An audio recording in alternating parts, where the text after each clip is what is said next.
ইডির নোটের পাতায় নোটে গাছ।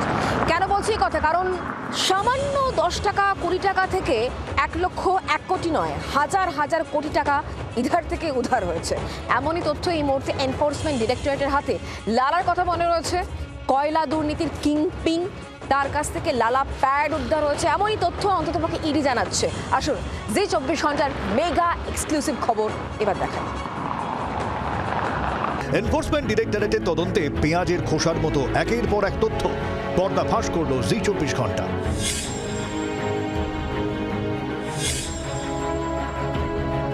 গঙ্গা দামোদরে বহু জল বয়েছে, কয়লা পাচারের তদন্তেরও কি আদি অন্ত আছে?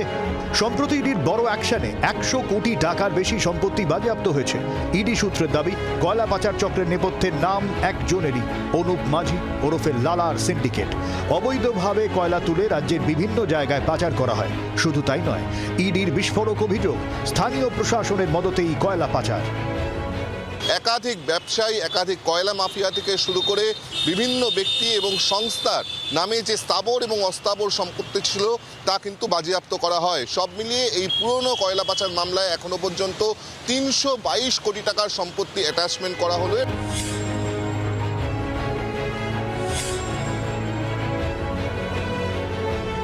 একসময়ের সারদা তদন্তের লাল ডায়েরি নিয়ে মশগুল ছিল বঙ্গবাসী। এবার কয়লা তদন্তে উঠে এলো লাল রঙের প্যাড। এখন প্রশ্ন, লাল প্যাড কি? ইডি সূত্রের দাবি, কয়লা পাচার করতে জাল চালান ব্যবহার করা হতো। এই জাল চালানই লালা প্যাড নামে পরিচিত। অস্তিত্বহীন সংস্থার নামে ট্যাক্সের বিল বানানো হতো। এই বিল বা জাল চালানের জন্য ট্রাক চালকদের দেওয়া হতো 10 বা 20 টাকার নোট। সবটাই দাবি ইডি সূত্রে। ইডি সূত্রের দাবি যে মূলত এই যে আমরা দেখতে পাচ্ছি একটি চালান, যেটি আদপে ভুয়ো এবং একেবারে ভুয়ো সংস্থার মাধ্যমে, ভুয়ো সংস্থার নামে কার্যত এই চালানটি তৈরি করা হয়েছে এবং তারা মূলত ট্রাক ড্রাইভারদের হাতে এই চালান দিত এবং একই সঙ্গে 10 টাকা করে একটি নোট, যেই নোটের সিরিয়াল নাম্বার কার্যত ব্যবহার করা হতো এই পাচারকারীদের তরফ থেকে। মূলত এই 10 টাকার নোট এবং এই ভুয়ো চালানের ছবি হোয়াটসঅ্যাপে পাঠিয়ে দেওয়া হতো সিন্ডিকেটের কাছে এবং সিন্ডিকেট সেই ছবি পাঠিয়ে দিত সরাসরি স্থানীয় যে পুলিশ প্রশাসন তাদের কাছে এবং তার সঙ্গে সঙ্গে গভর্নমেন্ট অফিসিয়ালদের কাছে। এবং এভাবেই কিন্তু ট্রাককে ট্রাক, ডাম্পারকে ডাম্পার বেআইনি কয়লা কার্যত পাচার করত এই ধরনের লালা প্যাড।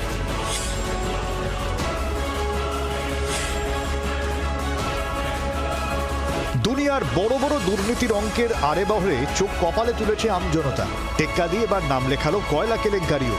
ইডি সূত্রে দাবি, কয়লা সিন্ডিকেটের নথিতে 2742 কোটি টাকার আয় রেকর্ড মিলেছে। সিন্ডিকেটের রেজিস্টার, ডিজিটাল তথ্য, হোয়াটসঅ্যাপ চ্যাট ঘেঁটে উদ্ধার তথ্য। লেনদেনের জন্য বিশেষ কোড ব্যবহার করা হতো।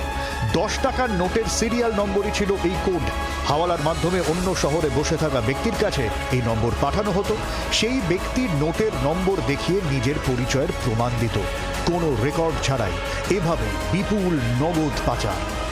অর্থাৎ কয়লার টাকা কিভাবে কার কাছে পাচার, সবটাই নাকি আছে ইডির নখদর্পণে।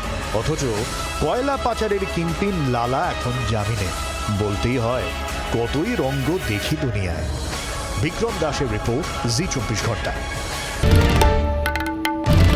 বাংলার আওয়াজ, বাঙালির আবেগ, জি24 ঘন্টা।